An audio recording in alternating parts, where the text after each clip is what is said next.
เริ่มต้นของแบรนด์ไพลินก็คือเกิดจากตัวเขาเอง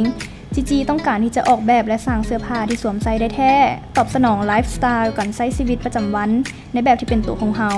ซึ่งแบรนด์เสื้อผ้าไพลินจะมีความเป็นผู้หญิงที่มั่นใจมีความเป็นตัวของตัวเองสูงบ่ย่านที่จะเสี่ยงเฮ็ดในสิ่งที่ตนมักหากที่จะแสดงความเป็นอิสระความคิดสร้างสรรค์และสไตล์การแต่งตัวผ่านแฟชั่น